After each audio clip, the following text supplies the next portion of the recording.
Hey, this is Gabby with Juba Forensics PLC. I wanted to talk through today some of the things that might come up during your divorce and how that can make money a little bit harder, talking about money and finances as you're going through that process. So we'll jump right into feelings in divorce, things that come up, things that you may not even be expecting until it's happening to you. So you know that you are not alone with the things that you are feeling, and it is possible to work through those on the other side of that or during that process as well. If I have not mentioned before, you haven't seen any other videos, this little fluffy tail is Selena Sky. She is my all black kitty, and she loves whenever I get on any kind of video or Zoom call. She thinks that means that I'm here just to hold her. So I will be putting her down, but she will probably come back again because that's what she loves to do. So, feelings in divorce. We're going to just start right at the top here. So, one of the things that might come up for you, I will say this list is not all inclusive. There are many other things that do come up throughout the process, but one of the biggest things is a lack of trust, loneliness, anger for things that maybe were said or done, as well as not really knowing who you are anymore, especially if you've been married for a long time, whatever long is to you.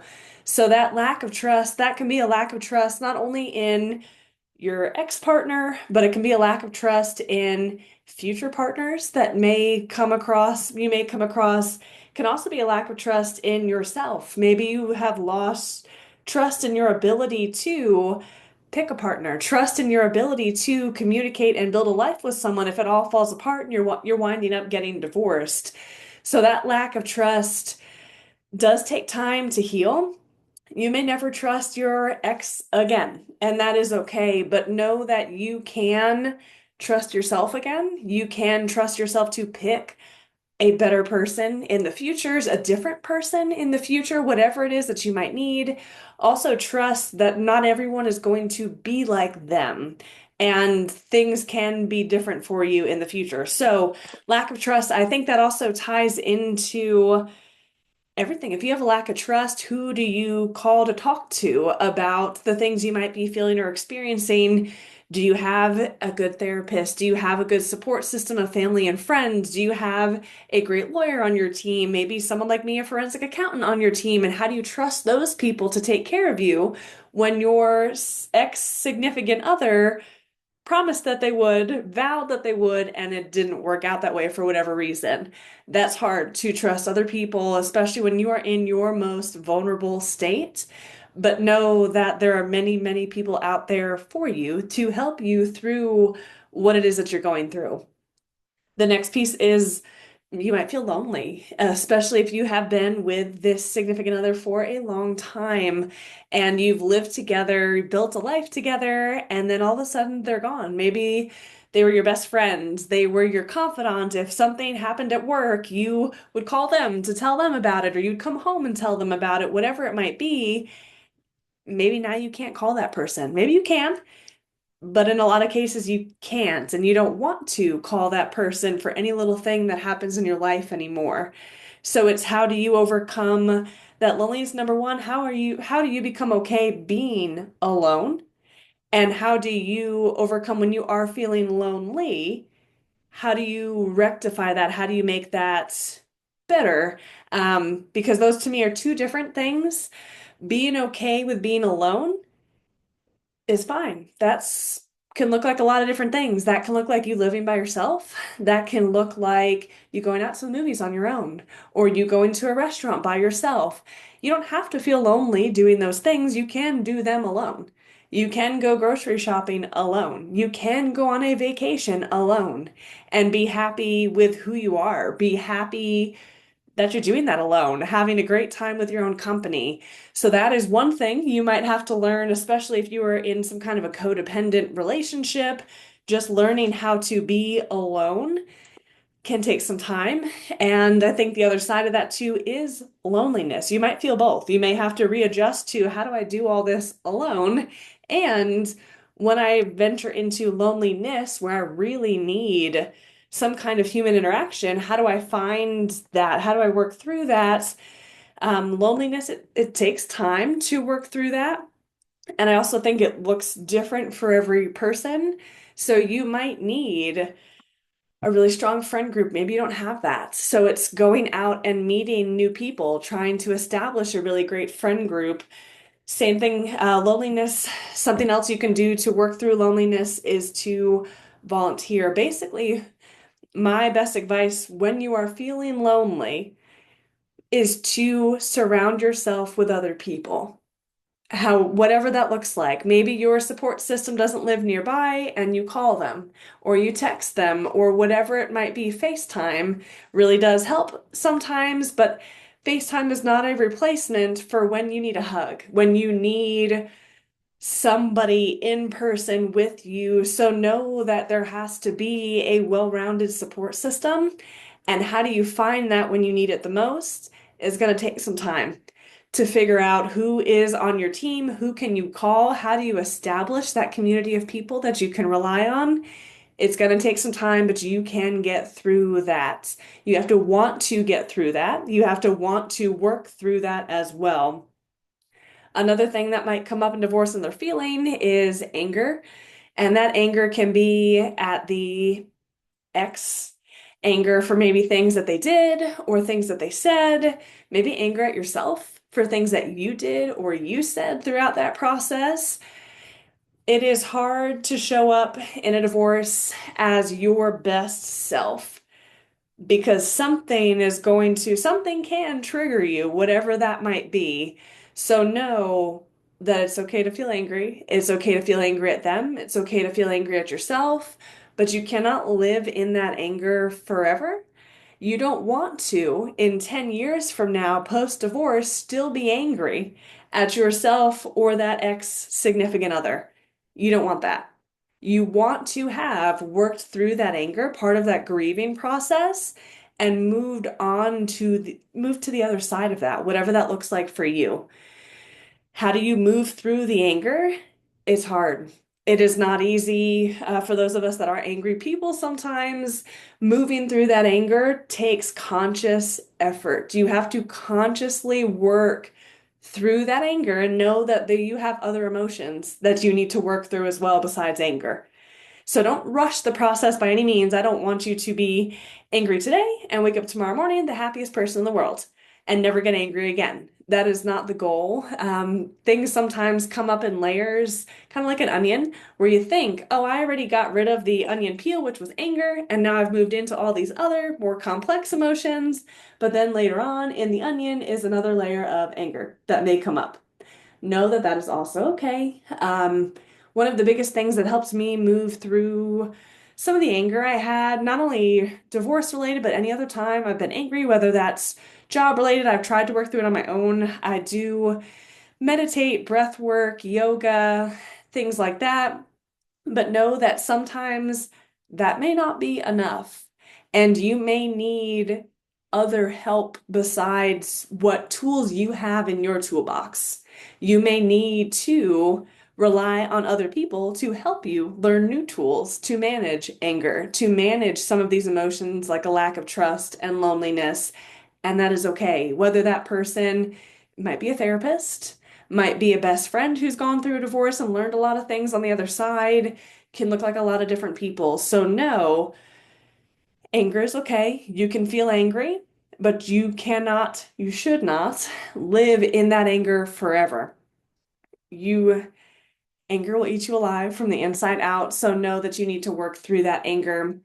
Another thing that may come up in your divorce for you is not knowing who you are anymore, especially if you've been together for a really long time. And that yet again, that what you classify as a really long time is really dependent on you. For some people, a really long time might be 30 years. For other people, a really long time might be 8 or 10 years, might be five, might be three, whatever that is relative to all your other experiences that you've had in your life. It's definitely not a competition with who's been with who longer. You can still feel like you've lost yourself in that process, lost yourself in that relationship. And when you step back and say, well, I spent all of my 20s, 30s, 40s, 50s, whatever it might be with this person. Now they're gone. Who am I? What do I like to do? Instead of the things that we liked to do together, did I even like doing those things, or I just do those things because we were spending time together? So being able to give yourself the space to process that is very powerful, to really figure out what it is that you like to do.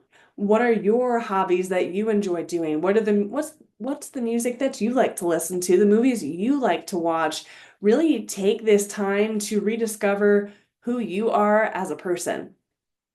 Because even if you're only together 3 years, 5 years, whatever it might be, chances are you may have grown and changed in those 3 or 5 years to look like a different person on the other side of that. So give yourself some space to figure out, who are you? What does that look like? You by yourself without a significant other. What is that? Who is that person? That can be very powerful. So, tying in with that a little bit is, what does your life look like now?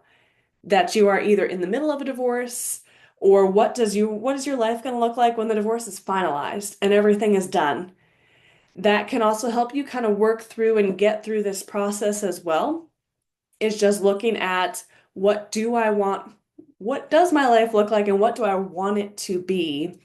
One of the things that helped me, I was getting ready to turn 30 when I was going through my divorce and didn't know who I was anymore.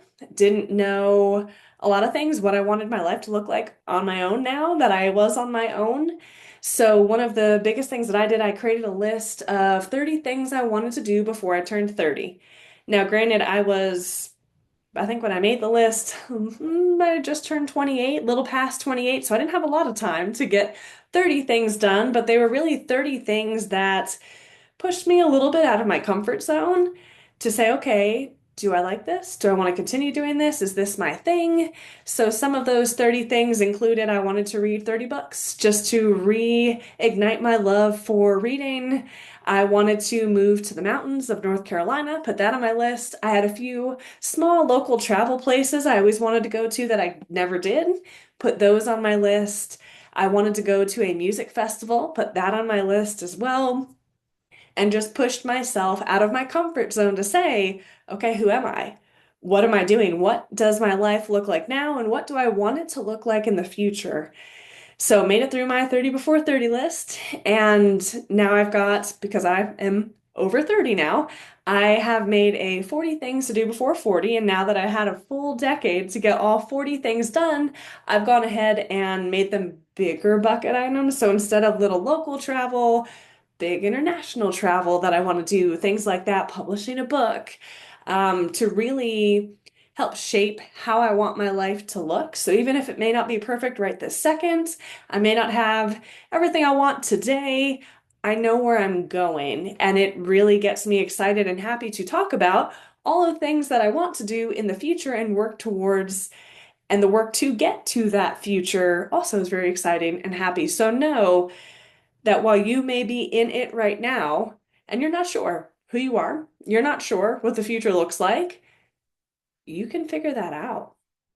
Give yourself the space and time to figure those things out. Do you want another relationship in the future? And there is no timeline on that. That relationship doesn't have to be in 6 months. That relationship doesn't have to be in a year or 2 years. Honestly, I've taken over 4 years without a real relationship. And that has been amazing for me. Now, if you had asked me when I was going through a divorce how long I was going to give myself to work through this, I would not have told you 4 years. I would have said 6 months to a year tops, I'll be good. Next relationship, here I come. And it turns out I needed longer. I had a lot of things to do, a lot of things to accomplish, a lot of self-discovery to work on and go through. So, what you want your life to look like, know that you can have that, and know that you need to be flexible with yourself through that process. Be flexible as you are learning about yourself to figure out what you actually need. Do not rush into the next relationship, but there's also no perfect timeline either. So just because I took 4 years, you might find your next relationship in the next 6 months and be as happy as can be. And I want that for you if that is the right thing for you. So take that time for yourself to do that, to figure that out. Piece that I have here related to feelings, which I know are not everybody's cup of tea, but I also know from going through a divorce that a lot of this stuff does come up. And if you're not familiar with therapy and never had a therapist, you may not want to go to a therapist. So hopefully a video like this might help open the door to let you feel some feelings and work through some things. Maybe go to therapy if that's what you decide you need in the future. But the last piece I have here is don't blame yourself for staying if you stayed longer than maybe you should have for whatever reason. Don't blame yourself. I am a big believer in everything happens for a reason. As unfortunate as some of those things are, there are a lot of horrible things that happen to a lot of really good people. But I do believe that you can learn lessons from all of those things, no matter how bad they are.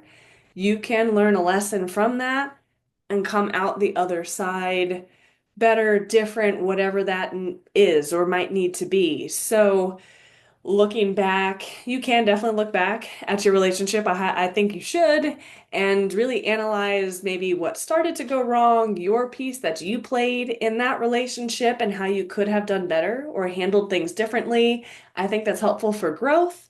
But what I think is not helpful is being stuck in the past and living your life with a lot of blame for yourself or blame for them, a lot of that hatred, anger, things like that, regret maybe for even getting married in the first place, like insert all of those feelings.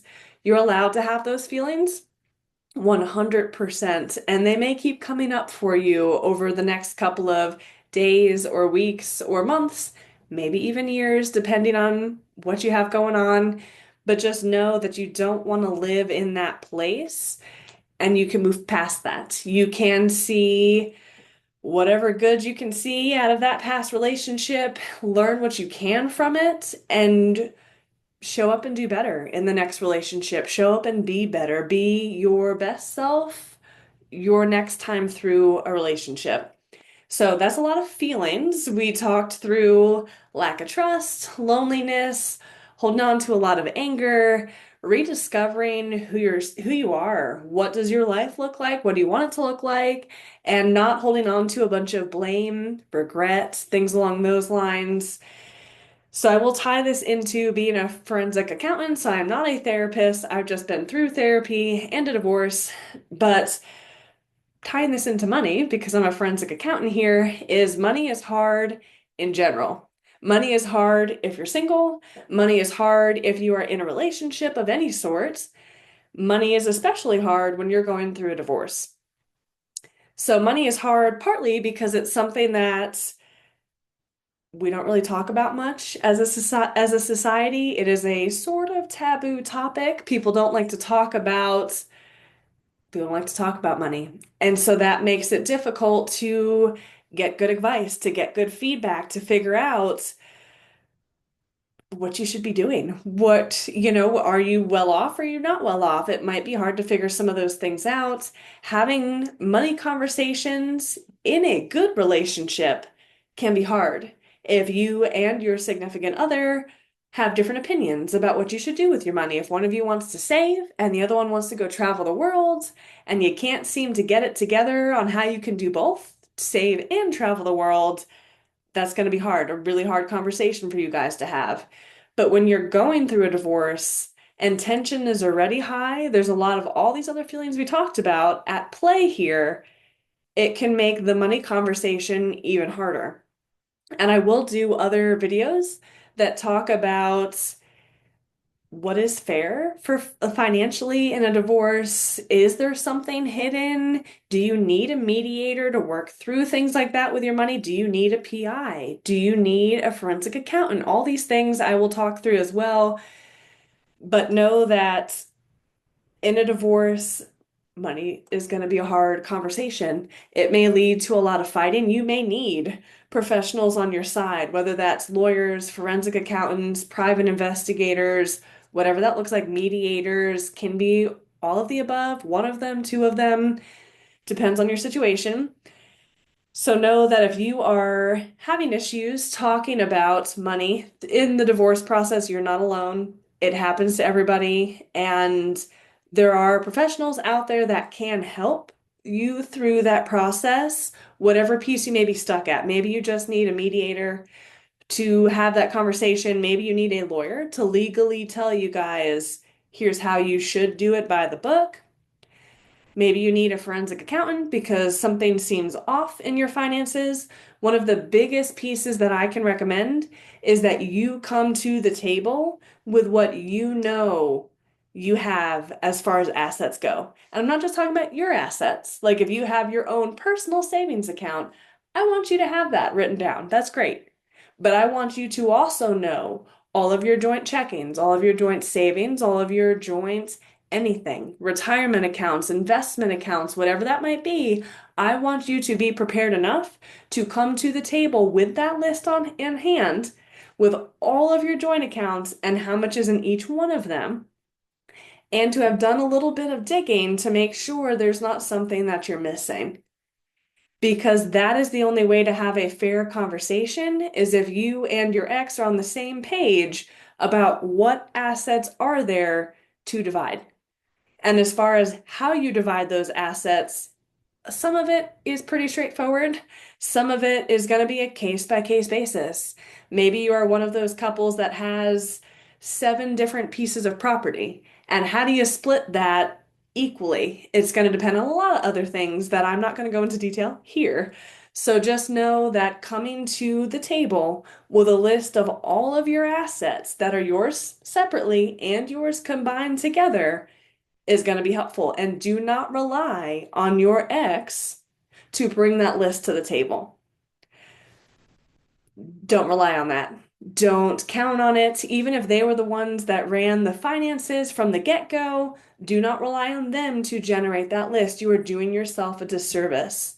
You need to create a list for yourself and see if it matches theirs. Because there may be things that you didn't even realize or think about that they purposefully will have left off theirs.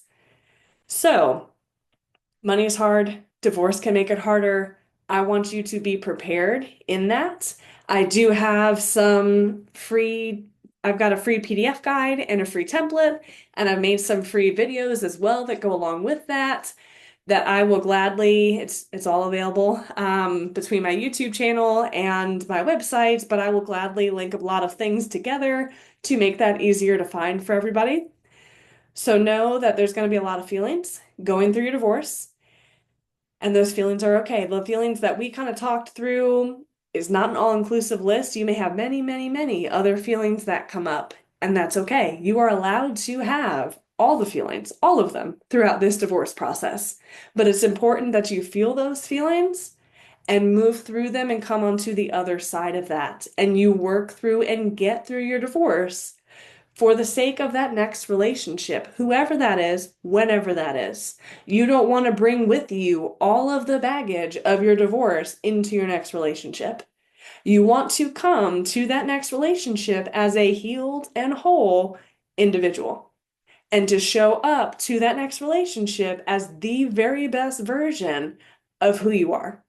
So you can do it. You can work through a lot. You can get through a lot.